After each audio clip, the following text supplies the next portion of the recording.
Olá, meus amigos, um ótimo dia a todos.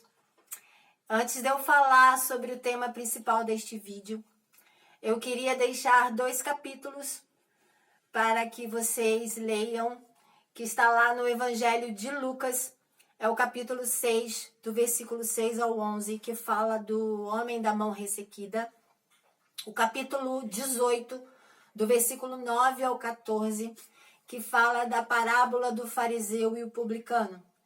Esses 2 capítulos irão explicar um trecho do vídeo anterior em que eu comentei sobre o ambiente religioso, moralista e legalista. O tema de hoje é: o que é regeneração? É o ato de Deus, é claro, por meio do qual um princípio de vida ele é despertado nas pessoas que estão espiritualmente mortas. Implantado bem antes da fundação do mundo, resultando em que a disposição governante da alma ela se torne santa. Ou seja, a regeneração é o nascimento e a santificação é o crescimento da regeneração. Nossa, complicado isso, né? Mas tentem entender esse fato espiritualmente. A regeneração não significa que uma mudança ocorra na substância da natureza humana. Não se introduz uma semente real ou física ou uma injeção. A regeneração não é algo físico, ela é uma mudança espiritual. Não confunda conversão com regeneração. Não nos tornamos à semelhança do Senhor Jesus Cristo com 2 naturezas, uma humana e uma divina, ou seja, a carne e o espírito. Poderíamos nos perguntar, acaso não somos participantes da natureza divina? Sim, é claro, mas lembremos que somos um espírito, temos uma alma e habitamos num corpo. Paulo conhecia muito bem essa essência carnal e a essência espiritual.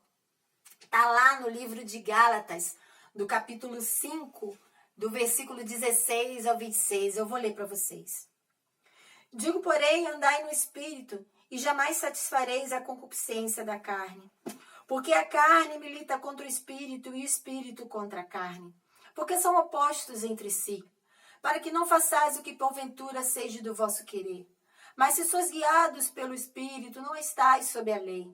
Ora, as obras da carne são conhecidas, e são prostituição, impureza, lascívia, idolatria, feitiçarias, inimizades, porfias, ciúmes, iras, discórdias, dissensões, facções, invejas, bebedices, glutonarias e coisas semelhantes a estas, a respeito das quais eu vos declaro, como já outrora vos preveni, que não herdarão o reino de Deus os que tais coisas praticam.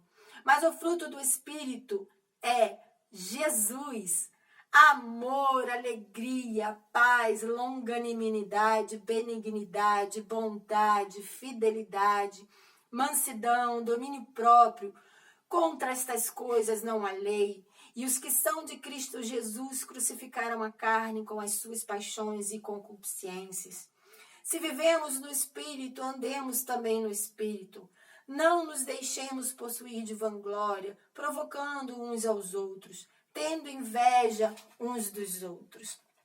Está lá também em Romanos, capítulo 7, do versículo 15 e o versículo 19. Porque nem mesmo compreendo o meu próprio modo de agir, pois não faço o que prefiro, e sim o que detesto. 19. Porque não faço o bem que prefiro, mas o mal que não quero, esse faço. É complicado você falar sobre isso, né? Se somos regenerados em Cristo, sabemos o que significa esse sentimento de Paulo. É como se vivêssemos com 2 mentes. Eu quero deixar bem claro aqui para vocês que isso aqui não é uma dupla personalidade. Eu não sou psicóloga.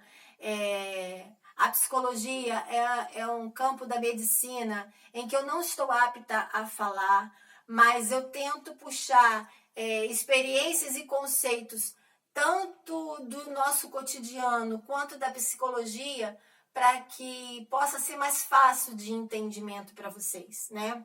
Poderíamos nos perguntar como eu amo pessoas irritantes quando eu não consigo suportar a visão delas, né? São elementos contraditórios, ser ou não ser, eis a questão, né? Como faço para andar com pureza sexual, né? Se não tivermos paciência, nós poderíamos até responder, meu filho, vai chupar um picolé. É claro que a gente não vai responder assim, né? Temos que ter paciência. Esse estado momentâneo que é caracterizado por esses elementos contraditórios, eu posso até dizer para vocês, isso é normal. Essa condição, ela só existe porque é uma condição provocada pelo Espírito Santo. Provocada pelo Espírito Santo, Josi, é provocada. Não é uma condição perfeita, mas é uma condição sagrada. Faz parte da nossa vida aqui na Terra, enquanto estivermos aqui. Todos os que são regenerados em Cristo viverão com essas duas, o resto de nossas vidas com esses dois eus. Dois eus. Ser um seguidor de Jesus Cristo é ser um negador de si mesmo, né? Tá lá em Marcos, no capítulo 8, versículo 34. Se alguém quer vir após mim, a si mesmo se negue, tome a sua cruz e siga-me. E se você se negar, haverá um eu que está negando e haverá um eu que está sendo negado. Você dirá ao seu eu carnal, fique quieto. Você não é o meu eu verdadeiro. Os seus dias estão contados. É estranho falar sobre isso, né? Se nós levarmos para o campo científico, é como se tivéssemos um clone. Mas não é um clone, né? Como eu já disse para vocês, nós temos elementos contraditórios. É a carne e o espírito militando um contra o outro, né? Guerreando um contra o outro. Eu tenho uma percepção que é bíblica. Se você for lá ver no Evangelho de Mateus, existe lá a genealogia da família de Jesus Cristo, né? E se você tiver a curiosidade e tiver também em mãos uma Bíblia que tenha notas explicativas, tanto no rodapé quanto no início do livro, você verá que existem escritores que tiveram semelhanças com Jesus Cristo, mas eles não estão na genealogia da família de Jesus Cristo. Eu creio que espiritualmente nós tenhamos também uma genealogia espiritual. Não é afinidades, tá? Porque não é gostos, são consequências e provenientes de situações que essas pessoas tiveram e que lembraram que profeticamente que haveria um Messias que passaria também por aquilo. Então eu acredito que exista também uma genealogia espiritual. É o texto que eu quero deixar para vocês hoje. Que vocês tenham um ótimo dia.